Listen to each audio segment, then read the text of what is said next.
장애인 문화복지신문 제369호 제5면 기사입니다. 광주시 보건진료소 오전에는 진료 오후에는 건강증진사업 운영. 광주시는 2월부터 의료 취약지역에 위치한 11개 보건진료소에서 보건 환경 변화에 발맞춰 오전에는 진료, 오후에는 권역별 건강증진사업을 시행한다고 26일 밝혔다. 11개 진료소 공통사업으로는 고혈압 당뇨 바로 알기 교실, 행복 100세 건강운동 교실을 운영한다. 권역별 맞춤 사업으로는 초월권, 선동 무갑, 곤지암권, 만선열미, 은 복약 상담 교육으로 치료율을 증가시키고 중복 투약을 방지하는 다제 약물 복약 관리, 퇴촌권, 관음 검천 분원, 은 만성통증 질환자 교육, 근력 강화 운동으로 통증 관리, 기타 권역, 산성 태전 유정 상림, 은 복합 질환자 교육, 고혈압, 당뇨, 이상 지질 혈증, 으로 건강 관리 등 시민 요구가 반영된 다양한 프로그램으로 구성했다. 이에 관련 방세환 시장은 새롭게 시작하는 보건진료소의 건강증진 사업으로 코로나19로 위축된 일상에 활력을 불어넣는 것은 물론 지역 간 건강 격차를 줄이고 시민 모두가 행복하고 건강한 삶을 누리기를 기대한다고 말했다. 한편 참여를 원하는 경우 관할 보건진료소 방문 또는 전화로 운영 여부를 확인하고 참여할 수 있다. 구리시 2023년 구리시 일자리 센터 운영 계획 수립. 구리시는 지역 일자리 수요에 대응하고 맞춤형 구인 구직 서비스를 제공하기 위한 2023년 구리시 일자리 센터 운영 계획을 수립했다. 2023년 구리시 일자리 센터 운영 계획에서는 계층별 맞춤형 취업 프로그램 운영, 다양한 구인 구직 행사 운영을 통한 취업률 제고를 중점으로 삼았다. 취업 지원 프로그램은 청년, 중장년, 고령, 여성, 취약계층 등 계층별 맞춤형 프로그램으로 구성됐으며 연간 총 18회 운영된다. 특히 민선 8기 공약사항인 취업기술 취득 지원 이행을 위해 지게차 운전기능사 건축목공기능사 제과제빵 기능사 자격과정 등 총 3개 과정을 신설해 취업 지원 프로그램을 기존 8개에서 11개 과정으로 확대 편성하고 교육 인원도 전년 대비 60명을 증원해 약 300명 규모로 추진한다. 또한 상하반기 대규모 일자리 박람회 개최, 매월 1 물결표 사인 2회 상설 면접 진행, 연중 수시 동행 면접 운영 등 다양한 구인 구직 행사를 통해 구직자에게 맞춤형 취업 정보와 면접의 기회를 제공하고 구인 업체에는 인재 채용 기회를 제공할 예정이다.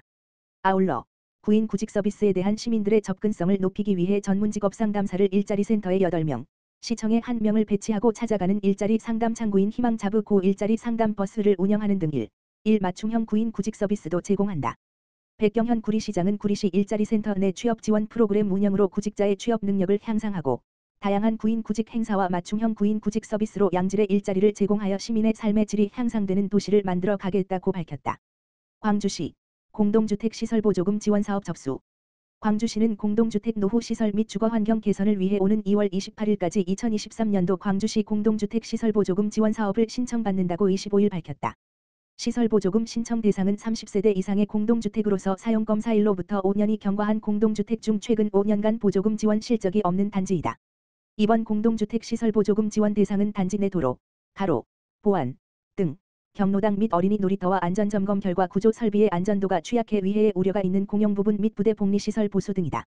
보조금액은 총 사업비의 100분의 50 범위 이내로 최대 5천만 원까지 지원하며 신청 접수된 사업계획서는 현장 검토 및 공동주택지원심사위원회의 심의를 거쳐 오는 4월 중 공동주택 지원 사업 대상과 지원 금액을 확정할 계획이다. 한편 사업의 신청 절차와 지원 계획은 광주시 홈페이지의 알림마당에서 확인할 수 있으며 자세한 사항은 주택과 760-8673로 문의하면 된다. 광명시 난방비 폭탄의 취약계층 대상 긴급지원책 마련.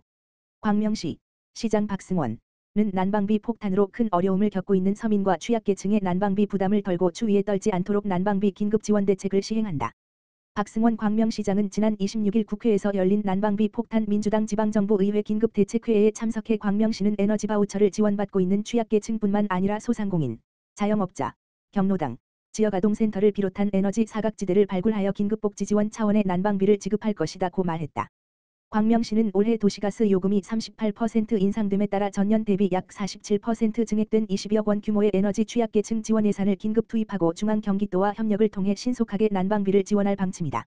시는 이에 따라 기초생활수급 노인가구 기초생활수급자 중 중증장애인 가구 경로당, 한파쉼터, 지역아동복지센터에 대한 지원과 함께 앞서 발표한 중앙정부의 에너지 바우처 지원사업 및 경기도 난방 취약계층 긴급지원대책 사업을 고려하여 에너지 사각지대가 발생하지 않도록 지원 대상, 지원 방법 등 시 차원의 난방비 세부 지원 계획을 수립할 예정이다. 박 시장은 이날 자신의 SNS를 통해 정부는 한파와 에너지 재난 상황을 인식하고 사각지대 없는 폭넓은 지원이 있어야 할 것이다고 강조하면서 전기료 등 공과금 체납이나 단전 세대를 더 파악해서 동절기 난방비로 인해 힘들어하는 서민들의 어려움을 해소할 수 있도록 최선을 다하겠다고 밝혔다. 광명시는 지난해 서민들의 주거비 부담을 줄이기 위해 취약계층 7,128가구과 경로당, 지역아동센터 등 취약시설 141개소에 약 15억 원 상당의 난방비를 지원한 바 있다. 광명시 청소년재단 2023년에 청소년을 위한 다양한 활동과 복지 지원에 박차. 광명시 청소년재단 이사장 박승원 은 2018년 출범 이래 광명시 청소년 정책의 기틀을 마련하는 역할을 수행하며 청소년에 대한 효율적인 지원과 육성을 진흥하는 데 기여해왔다.